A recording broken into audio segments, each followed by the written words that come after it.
Okay, back to Hilchos Tefillin. So the question is, how much before bar mitzvah does a kid put on tefillin?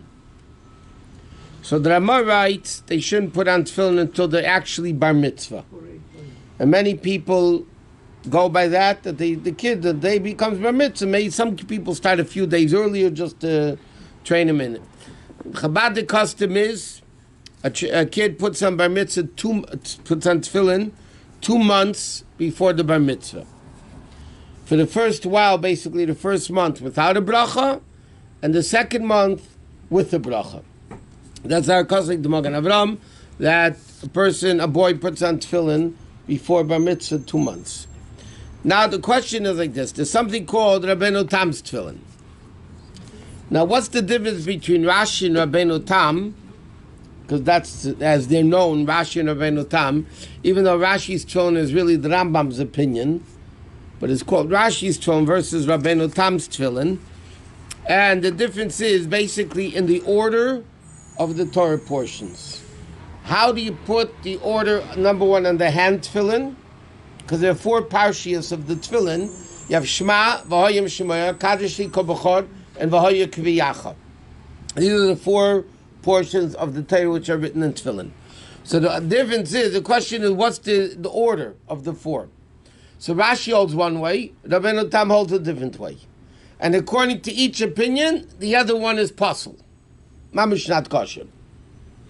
So the pearl, everybody paskins, the halacha is like Rashi's tefillin. Therefore, all the tefillin people wear today basically are the opinion of Rashi in that particular order of the parshias in the what? Do they have any source that the order should be like this or like that? Or yeah, there's a reason, whether it's the order in Chumash or there's a reason why they say it. I'll get to another interesting point in a second. It's very late already because we didn't have too much time. But, so, even in halacha versus Kabbalah, there's a lot of arguments in halacha versus Kabbalah. Further, according to halacha, because halacha is like Rashi's tefillin are holier than Rabbeinu Tam's, because halacha is like Rashi, right? So obviously Rashi's tefillin are holier. According to Kabbalah, Rabbeinu Tam's tefillin are holier.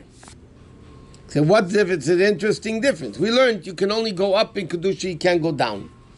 So now the question is, can I take straps from my Rashi's tefillin and use them for Rabbeinu Tam? So if you hold like halacha says, that the halacha is like Rashi, not like Rabbeinu Tam, so then you're going down in Kedusha, so you wouldn't be allowed to do it.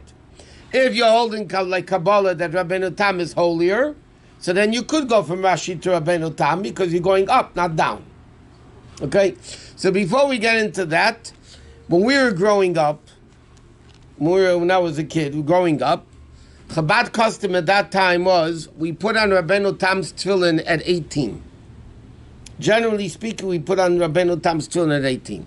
In the Hasidic community, they put on Rabbeinu Tam's tefillin after they get married. In the Hasidic community, that puts on Rabbeinu Tam's tefillin. The Litvish don't put on Rabbeinu Tam's tefillin.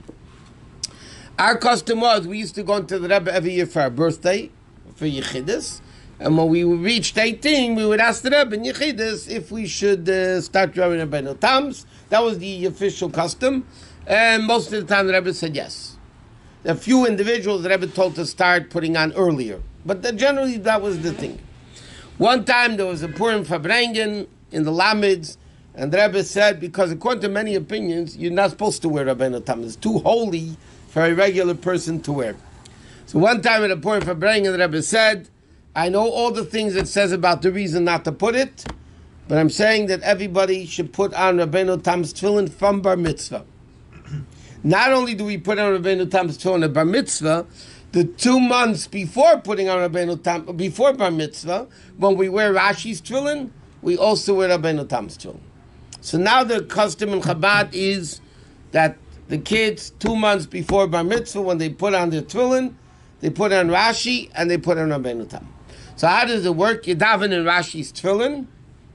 After davening, you finish davening with Tillim and everything, then you put on Rabbeinu Tam's tefillin, and you say Shema, the whole 3 portions, that's the minig, 3 portions of Shema, and then you say Kadoshi Kol B'chor and V'hoya Kriyach, like it's printed in the Siddur.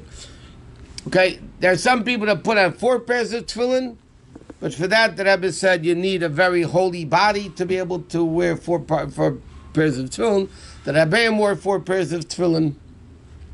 And the Rebbe, before he became Rebbe, also wore 4 pairs of tefillin. It's called Rav and Shmush Rabbah, which is another different opinions also about tefillin. And the Rebbe writes in the Sikha that the previous Rebbe told him to start wearing the 4 pairs of tefillin. And the Frierdiker Rebbe told him, I don't want people to know about it, so I'm going to order the tefillin.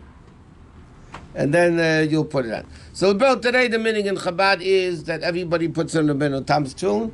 One thing is for sure, once you start wearing it, you cannot stop. It's not a start and go. There's an interesting story about 2 Bachrim from Australia, this is years ago, when the custom was still at 18. They were traveling together. One of them had Rabbeinu Tam's tefillin, one didn't. I mean, just didn't have. They were traveling back to Australia together. So they asked the Rebbe in Yechidus if the one that didn't have was asking if he should start wearing Rabbeinu Tam's tefillin. So the Rebbe said, yes, but you should wait until you get back to Australia. Don't wear now on the way. Wait, and when you get home in Australia, you should start wearing Rabbeinu Tam's tefillin. But so the guy said to the Rebbe, but this Bacher is going with me and he has Rabbeinu Tam's tefillin. The Rebbe wasn't excited about it. The Rebbe said, okay, the prayer what happened on the way home, they got separated. The journey home, they got separated.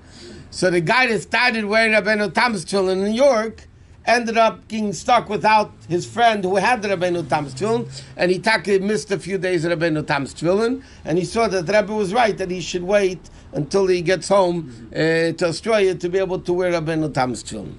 Okay, to be continued.